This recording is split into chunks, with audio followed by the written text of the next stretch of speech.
emanation of Guru Sambhava and Avalokiteshvara, Manjushri, and the Majapani, all that come together in one single state as a great warrior, great courageous ones, great powerful one who defeated all negative forces, fulfill all the wishes. That is the Gesar.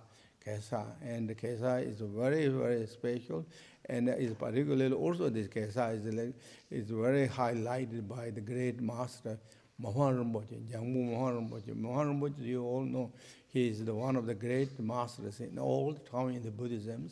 He was the emanation of the great Manjushri, and as well as the great translator and the founder of the Anu Yoga teachings in Tibet, known as Sangye Yishi, Nupchi Sangye Yishi Rinpoche. So he was Mipham Rinpoche was the emanation of that, and then with the Manjushri come together as a single state, as a great master Mipham Rinpoche, who came in the 18th centuries.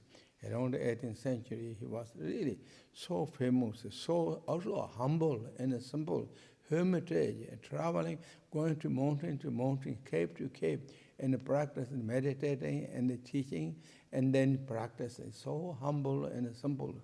And even though he became one of the great masters in that time, and I say all the time, but himself as so humble, low-key. He was also born as a simple person, not recognized as big things and all that things. But later on, his great qualities, realizations, and his knowledge explode and become, then everyone said he's the emanation of this and that things. And particularly great master known as Yavin Chinti Wangko and Jamgon Kumbro, they all glorified him that. But yet, also he stayed so simple, humble, nothing really that, more than that. Always in the cave, in the hermitage, that. And this is the Gesar, this teaching, the Mipham Rinpoche revealed the Gesar teaching. And Gesar is so special, Buddha, particularly degeneration time, when there's so many kind of like power of the five poisons are approaching every direction, kind of dark clouds, and then kind of spoiling all the peace and joy and happiness and prosperity, well-being, really kind of destroying that by the kind of all by that. And then also that same time, and Guru Masamba predicted there's a raging disturbance by the elements, one after another. And this time maybe we much more kind of news, all that things. So, but I don't know why looks like more, this element disturbance is also coming, these so many things. So this kind of time, it is really the power, invoke the power of the Gesar is so special, blessed. And also is known as, Gesar is a Buddha and the Buddha of the courage, Buddha of power, Buddha of abilities and prosperities, and defeating all the negative forces, bring the Victoria banner of the positive and virtues to our heart and mind, and our bodies become like fortress of all the blessings. Our speech becomes so powerful, truthful, and echoing as thunders in every different direction. Our mind becomes so courageous and strong as lions and tigers and Garudas, and that all really in the teaching says. So practice of Gesar is so special, and particularly this time when you rise up the Lungta, the Victoria banner, or the rising of the Windhorse energy, and do the Gesar practices, that combination and that conditions, the circumstances makes it perfect to also to bring us our courage and commitment, confidence in our heart and mind and the kind of vitality to our body and all that. Really is so special. So this is also teaching of the Mipham Rinpoche, and very special.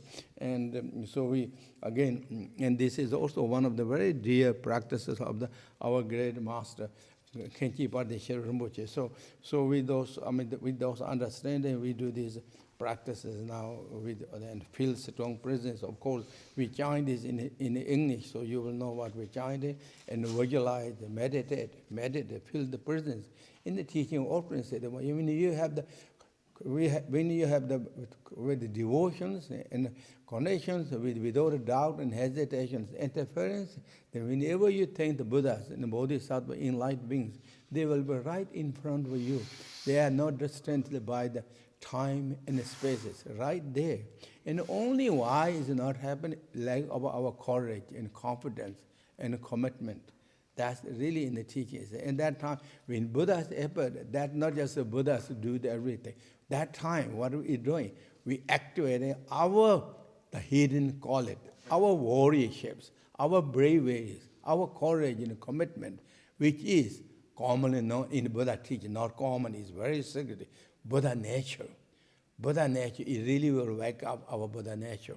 And then, so their blessing, light as a condition, our potential and seed of the Buddha nature wake up, and then we become also quite well equipped ourselves to move in the jungle of the samsara, to kind of fulfill our good wishes. Those are the teaching mechanisms. So have those beautiful motivation and thought, and combine that with the bodhicitta and practice is then in the world, or in America, they said win-win situations. It will bring all that. So, yeah. So now we do practice. Again, we feel a little bit, feel the presence of the Sambhava inseparable with Gesar, and then our Lokiteshvara, Manjushri, Vajrapani, all combined together right in front of us as Great Master Rinpoche's teaching. This is also his teaching. His is not just he's written with conception, thinking how to write this and down, and with that, it's just spontaneously arising, really from his vast mind, arise as this. So this is Vajra Ham, Vajra sound, and of the great Master Rinpoche.